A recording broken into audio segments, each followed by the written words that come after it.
guys. So this is a video on a essay that I wrote for Single Eye Movement. I just figured I would present it in video form as well. So it's called Awakening to Origin, and I'm not going to read it to you. I'm just going to basically describe the gist of it, and it's kind of an introduction to Jean Gebser.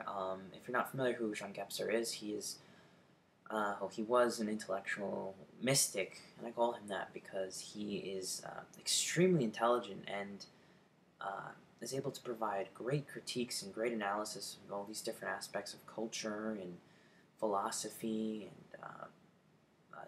the Western perspective of the world, and critique the decline of the West and the inevitable collapse, etc.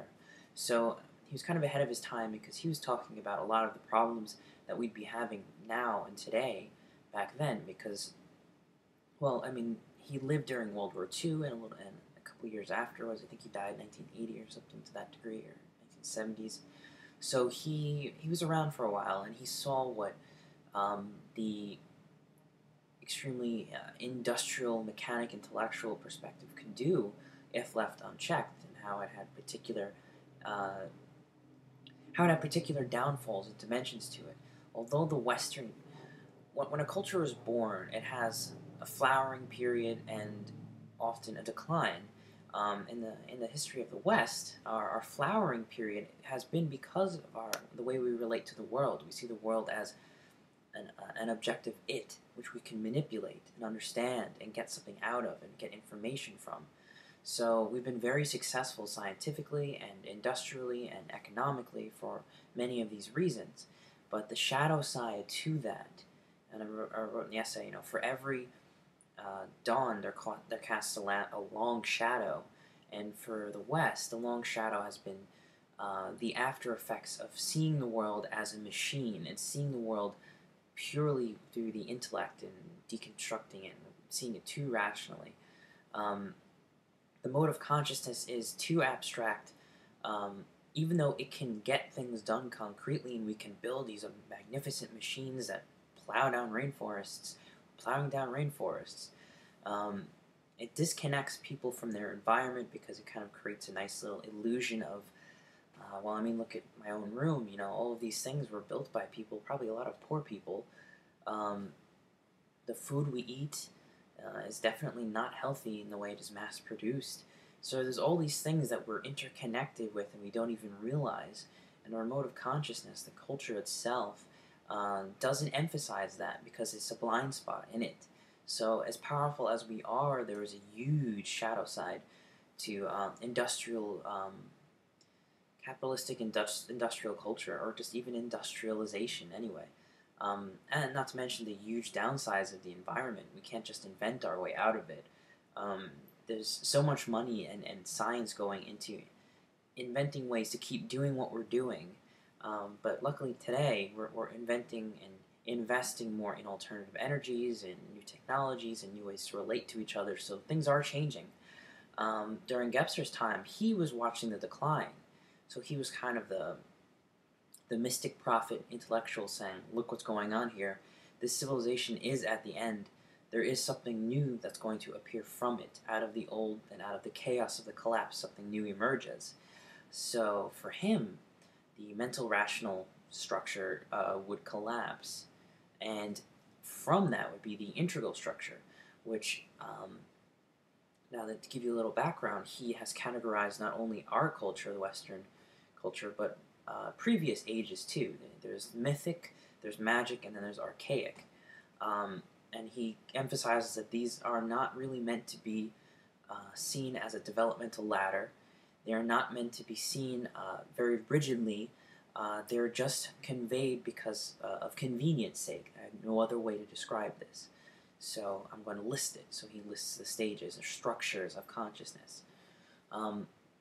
So these previous structures had the same pattern, the rising and the falling, the particular emphasis, the particular kind of qualities a culture perceived itself in relation to reality, and the next one, or there's all these different qualities. So what I put forth in the essay is we are so quick to create all of these developmental lines and ladders and stages.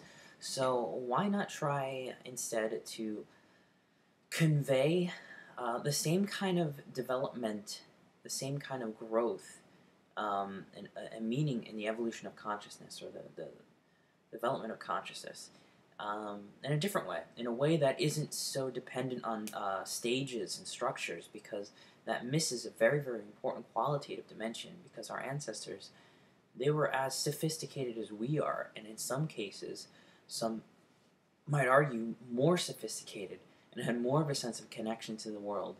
Um, so as much as we have become more complex, there have been downsides to our complexity that have not been reconciled. So what Gebser proposed was we were headed towards an integral age in which all of these different ways, all of these different flowerings and qualities of consciousness that have been emphasized at one time or another, these different structures of the mind that have basically built civilization and built different societies, and come forward in flowering those different societies and different perceptions, those can all be integrated. And the only way we're going to survive on a planetary scale is to create an integrated culture, is to find in ourselves a way to integrate the different dimensions of ourselves without neglecting one or the other, without dismissing one or the other. The mental rational stage can only see things abstractly. It can't see the quality in things. Time is a quantified, abstract level or line of development. So we want instead to have more of a qualitative dimension of time, which appears more like, or is experienced more like a flow and an interconnection. So it's really about going past just the thinking mind and seeing that there is another dimension to us. And so my idea, or at least my analogy, the thing that I kind of pieced together, was one way to convey this kind of wholeness without just creating a ladder and saying, oh, where we want to get to is at the top of the ladder. You know, that's the most developed stage. Although that is convenient and I think it's necessary, alongside of that, and literally alongside of that model, like for instance Ken Wilber's models, or spiral dynamics and so on, alongside of that, we should probably be trying to express these developments, this evolution, in a more evolutionary kind of way, in a way that expresses the same kind of consciousness that we're talking about. So I thought, well, the mandala is an expression of wholeness, and all of Carl Jung's work talks about this. So why not try to express the evolution of consciousness and the different structures of consciousness as different dimensions and different petals of the mandala, which in their turn develop and grow, but as a whole need the whole structure for it to truly be whole, to be truly what it is, to be truly expressive and comprehensive, integral. And as Jung says, the center of the mandala is the most important thing, and the center is the still point. It is the empty point, which allows all of the points to begin, and is the origin, but it is also the destination, because it's the idea of coming full circle, and realizing that what we are, we have always been, but that we have expressed all these all these expressions and manifestations of our nature. So instead of these different structures of consciousness being things we're trapped in, they become expressions of something deeper that we have forgotten. So he called this in the name of his book, the ever-present origin.